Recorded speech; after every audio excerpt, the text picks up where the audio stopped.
Hello అండి, నమస్తే. ఇప్పుడు మాట్లాడే టాపిక్ వచ్చేసి పహల్గామ్ టెర్రర్ దాడి తర్వాత ఆపరేషన్ సింధూర్ ఏదైతే ఉందో ఆ ఆపరేషన్ సింధూర్ పేరుతోనే కంటిన్యూషన్లో భాగంగా పార్లమెంటేరియన్స్ని 7 గ్రూప్స్గా డివైడ్ చేసి ప్రపంచంలో నుంచి వివిధ దేశాలకు వెళ్ళి పాకిస్తాన్ ఎక్స్పోజ్ చేసి భారతదేశం టెర్రరిజానికి అగెనిస్ట్గా యునైటెడ్గా ఎలా ఉందో చూపించే ప్రయత్నం చేద్దామనేసి ఎంపీస్ డెలిగేషన్ని different corners of the world పంపించే ప్రయత్నం గవర్నమెంట్ ఆఫ్ ఇండియా చేస్తూ ఉంది. అయితే నాకు ఇక్కడ అర్థం కాని లాజిక్ ఏంటంటే, పహల్గామ్ టెర్రర్ అటాక్ జరిగిన తర్వాత డిప్లొమసీ పాయింట్ ఆఫ్ వ్యూలో గవర్నమెంట్ ఆఫ్ ఇండియా చాలా మిజరబుల్గా ఫెయిల్ అయిపోయింది పాకిస్తాన్ని కార్నర్ చేసే అంశంలో. ఏ ఒక్క దేశం కూడా పాకిస్తాన్ చేస్తున్నటువంటి టెర్రర్ ప్రమోషన్ ఏదైతే ఉందో దాన్ని ఖండించే ప్రయత్నం right from America, Russia, China, UK, France, ఏ దేశమైనా సరే ప్రపంచంలో so called developed or powerful nations ఏమైనా అవనివ్వండి, ఒక్క దేశం కూడా డైరెక్ట్గా పాకిస్తాన్ని టార్గెట్ చేస్తా పాకిస్తాన్ ప్రమోట్ చేస్తున్నటువంటి టెర్రరిజం ఏదైతే, లేకపోతే పాకిస్తాన్ హెవెన్గా ఉన్నటువంటి టెర్రర్ అవుట్ఫిట్స్ ఏవైతే ఉన్నాయో వాటిని ఖండించే ప్రయత్నం చేయాలి. ఉగ్రవాద దాడిలో ప్రాణాలు కోల్పోయిన ఇండియన్స్కి సంతాపం తెలిపి ఇండియాకి మేము ఇండియా టెర్రరిజానికి అగెనిస్ట్గా చేయబోయే ఫైట్లో మేము సపోర్ట్గా ఉంటామని చెప్పారు. కానీ ఈ టెర్రరిజం ఎక్కడి నుంచి వస్తుంది? ఆ దేశాన్ని టార్గెట్ చేసే ప్రయత్నం ఒక్క కంట్రీ కూడా చేయలేకపోయింది. అండ్ ఇప్పుడు వీళ్ళు వెళ్తున్నటువంటి దేశాల్లో మెజారిటీ దేశాలకి పాకిస్తాన్ ఏం చేస్తుందో అందరికీ తెలుసు. ఈ ఎంపీలు కొత్తగా ఏం చెప్తారు అసలు? First thing.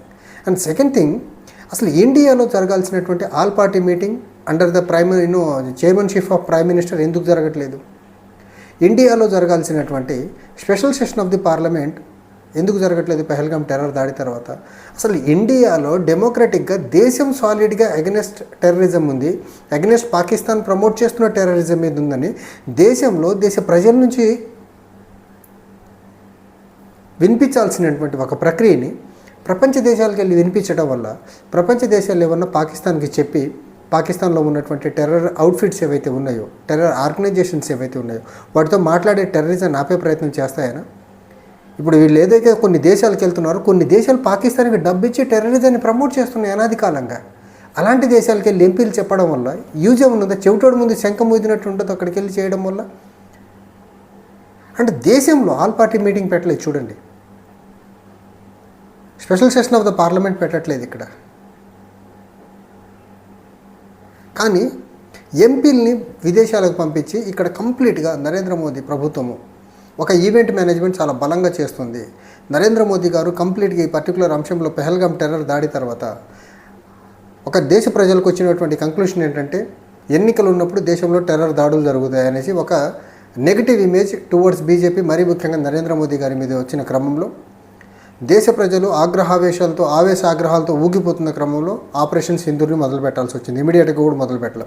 అండ్ ఆపరేషన్ సింధూర్ని మొదలుపెట్టారు కానీ ఆ దాడి చేసిన నలుగురిని పట్టుకోవాలి. ఇప్పటికీ ఆపరేషన్ సింధూర్ చేశారు కానీ ఆ దాడి చేయించినటువంటి ఆర్గనైజేషన్ ఏదైతే ఉందో ఆర్గనైజేషన్ హెడ్స్ ఎవరు అక్కడ గాయాలు పాలవలేదు, వాళ్ళెవరూ ఈ దాడిలో చనిపోలేదు. అక్కడ దాడి చేశారంతే, వాళ్ళ ఇన్ఫ్రాస్ట్రక్చర్ మీద దాడి చేశారు, వాళ్ళ స్థావరాల మీద దాడి చేశారు. కానీ ఎవరైతే దాడి చేయించారో ఆ సంస్థల అధినేతలు చనిపోలేదు. దాడి చేసిన నలుగురిని పట్టుకోలేకపోయారు. దాడి చేసిన నలుగురిలో ఒక్కళ్ళు కూడా చనిపోలేదు ఆపరేషన్ సింధూర్లో. సో ఈ ఫెయిల్యూర్ అంతా జరుగుతున్న క్రమంలో డొనాల్డ్ ట్రంప్ ఇంకో బాంబు వేశాడు డిప్లొమసీ మీద.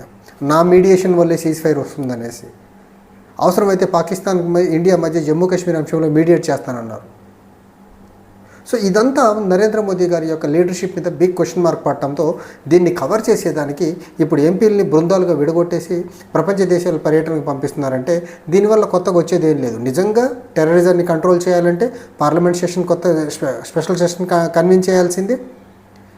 దేశంలో వివిధ పార్టీలను పార్లమెంట్లో మాట్లాడి అందరి దగ్గర నుంచి సలహాలు సూచనలు తీసుకొని ఆ సలహాలు సూచనలతో బోర్డర్ని ఎలా టైటన్ చేసుకోవాలా, ఆర్మీని ఎలా స్ట్రెంథెన్ చేసుకోవాలా, ఇంటెలిజెన్స్ విభాగాన్ని ఎలా స్ట్రెంథెన్ చేయాలా, గవర్నమెంట్ ఇప్పటి వరకు ఏవైతే తప్పులు చేస్తున్నాయో ఆ తప్పుల్ని ఫర్దర్గా జరగకుండా ఎలాంటి రెక్టిఫికేషన్ మెథడ్స్ ఎలాంటివి తీసుకోవాలా అనేవి దేశవ్యాప్తంగా అంతర్గతంగా జరగాల్సినటువంటి చర్చని వీళ్ళు విదేశాలను ఎంపీలకు పంపించి అక్కడ ఒక మెమోరాండం ఇవ్వడంలో అక్కడ ఒక ప్రొటెస్ట్ చేయడంతోనూ పాకిస్తాన్ టెర్రరిజాన్ని ప్రమోట్ చేయడం ఆగుద్దా? పాకిస్తాన్లో ఉన్నటువంటి టెర్రర్ స్థావరాన్ని పాకిస్తాన్ కూల్చేస్తుందా? పోనీ వీళ్ళు వెళ్తున్నటువంటి దేశాల్లో కొన్ని దేశాలు పాకిస్తాన్కి పోయిన టెర్రర్ ప్రమోషన్కి, టెర్రర్ ట్రైనింగ్కి ఫండ్ చేస్తున్నాయి. ఆ దేశాలు ఏమైనా ఫండ్ ఇవ్వడం ఆపేస్తాయి పాకిస్తాన్లో ఉన్నటువంటి టెర్రర్ గ్రూప్స్కి? ఈ పహల్గామ్ టెర్రర్ దాడి జరిగిన తర్వాతనే ఐఎంఎఫ్ నుంచి పాకిస్తాన్కి రావాల్సినటువంటి లోన్ వచ్చింది కదా.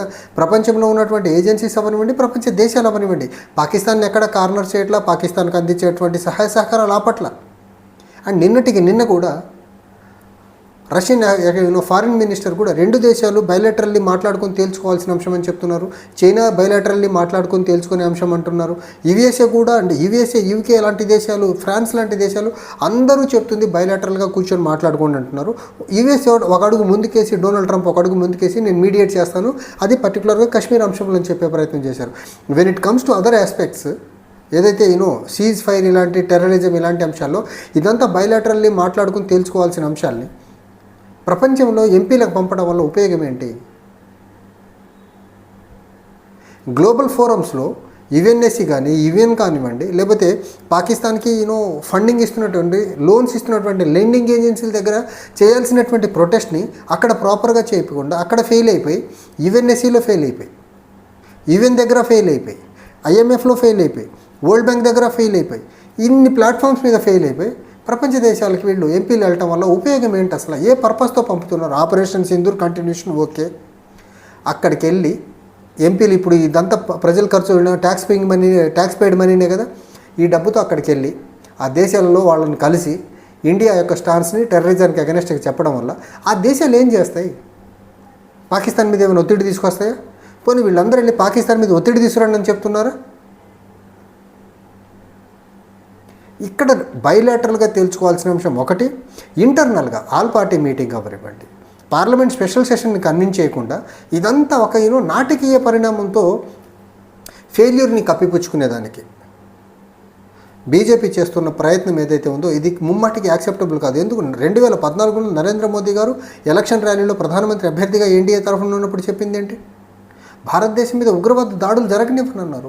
కానీ నేను వచ్చిన తర్వాత ఉగ్రవాద దాడులు ఆగలేదు కదా, కంటిన్యూటీ అలానే ఉంది. అంతకుముందు ప్రభుత్వాల టైంలో ఎలా జరిగినాయి ఉగ్రవాద దాడులు, ఈయన వచ్చిన తర్వాత కూడా అలానే జరిగినాయి. సో ఈయన లీడర్షిప్ ఎబిలిటీస్ మీద క్వశ్చన్ మార్క్ పడిపోవడంతో ఆ క్వశ్చన్ మార్క్ని కవర్ చేసేదానికి రకరకాల కొత్త మార్గాలు ఎంచుకుంటున్నారు తప్ప అసలు సమస్యకు పరిష్కారం దిశగా మాత్రం ఆయన ముందడుగే. ఇట్లా సమస్యకు పరిష్కారం దిశగా ముందడుగు వేసే వ్యక్తి అయి ఉంటే ఖచ్చితంగా ఇంటెలిజెన్సెస్ ల్యాబ్స్ ఎక్కడ జరిగినా వాళ్ళందరినీ సస్పెండ్ చేసేవాడు. ఇంటెలిజెన్స్ ఇచ్చిన తర్వాత ప్రాపర్గా యాక్ట్ చేయని హోమ్ మినిస్టర్ని ఇంటికి పంపించేవాడు. అసలు చేయాల్సినటువంటి ప్రైమరీ పనులు చేయకుండా ఎంపీలని విదేశాలకు పంపిస్తానంటారు, డొనాల్డ్ ట్రంప్ని తీసుకొచ్చి మధ్యలో కూర్చోబెడతానంటారు. ఇది ఎక్కడ లెక్క అసలు? ఇది అసలు టెర్రరిజాన్ని కంట్రోల్ చేసేదానికో, టెర్రర్కి అగెనిస్ట్గా గట్టి ఫైట్ ఇచ్చేదానికో విధానం ఇది కాదు కదా. There are certain measures. పార్లమెంట్లో చర్చ జరగాల, ఆల్ పార్టీ మీటింగ్ జరగాల, దేశంలో ఉన్నటువంటి వివిధ పార్టీల యొక్క సలహాలు సూచనలు తీసుకొని దేశం కలెక్టివ్గా ముందుకెళ్ళాలి. కానీ కొద్దిమంది ఎంపీలతో వెళ్తే ఉపయోగం ఏంటి? అదేం పార్లమెంట్ కాదు కదా.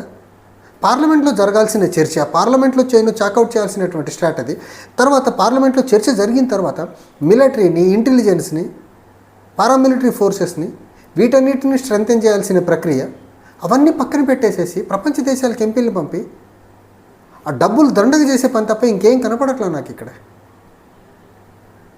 ఒకటి మాత్రం చాలా clear, failure of the Narendra Modi in controlling terrorism అనేది చాలా క్లియర్. దాన్ని కప్పిపుచ్చేదానికి ఆయన చేస్తున్నటువంటి ప్రయత్నాలు మాత్రం అన్నీ ఇన్నైతే కావు. ఎగ్జామ్లో స్టూడెంట్ ఫెయిల్ అయినప్పుడు క్వశ్చన్ పేపర్ సెట్ చేసినట్టు సరిగ్గా చేయలేదు అన్నట్టుంది నరేంద్ర మోదీ పరిస్థితి చూస్తూ ఉంటే. నేను చదవక ఫెయిల్ అయినట్టు ఒప్పుకోవట్లే ఇక్కడ స్టూడెంట్. ఎలా ఒప్పుకోడో నరేంద్ర మోదీ గారు ఇన్ఎఫిషియన్సీని ఇక్కడ ఒప్పుకోకుండా డిఫరెంట్ డైవర్టింగ్ థింగ్స్ అయితే చాలా బలంగా చేసే ప్రయత్నం చేస్తున్నారు. ఎన్ని డైవర్టింగ్ థింగ్స్ చేసినా ప్రజలు ఒక నిర్ణయానికి వచ్చి ఉన్నారు. It's a completely failure of BJP. మరీ ముఖ్యంగా నరేంద్ర మోదీ గారు, అమిత్ షా గారు. ఎందుకంటే ప్రధానిగా నరేంద్ర మోదీ, ఇంటెలిజెన్స్ వచ్చిన తర్వాత ప్రాపర్గా ఇన్ టైంలో యాక్ట్ చేయకుండా ఉన్నటువంటిది అమిత్ షా గారు. ఇంకోటి అమిత్ షా గారు ఎందుకు అంటున్నానంటే ఈ జమ్మూ కాశ్మీర్ అనేది union territory, completely under the control of home ministry ఉంటుంది. కాబట్టి it is absolutely failure of Amit Shah and Modi గారు. వీళ్ళ ఫెయిల్యూర్ని కప్పిపుచ్చేదానికి ఎంపీలు డెలిగేషన్ అంటున్నారు, ఇంకోటి అంటున్నారు. కానీ అసలు ఈ అంశానికి ప్రాపర్ వేలో డీల్ చేస్తున్నట్లయితే ఇప్పటికైతే డీల్ చేయలేదు, ఫర్దర్గా కూడా చేయరు. వీళ్ళు ఏంటంటే కంప్లీట్గా డైవర్టింగ్ మేనర్లో తీసుకెళ్ళి ప్రజల్ని ఈ అంశం నుంచి ప్రజల అటెన్షన్ తగ్గేంత వరకు ఇలాంటివే ఈ డెలిగేషన్స్ అంటారు, ఇంకోటి అంటారు. కానీ పాకిస్తాన్ ఐసోలేట్ చేసే పని మాత్రం, పాకిస్తాన్ మీద ఒత్తిడి తీసుకొచ్చే పని మాత్రం వీళ్ళు చేసే పరిస్థితి కనపడట్లా. Thank you.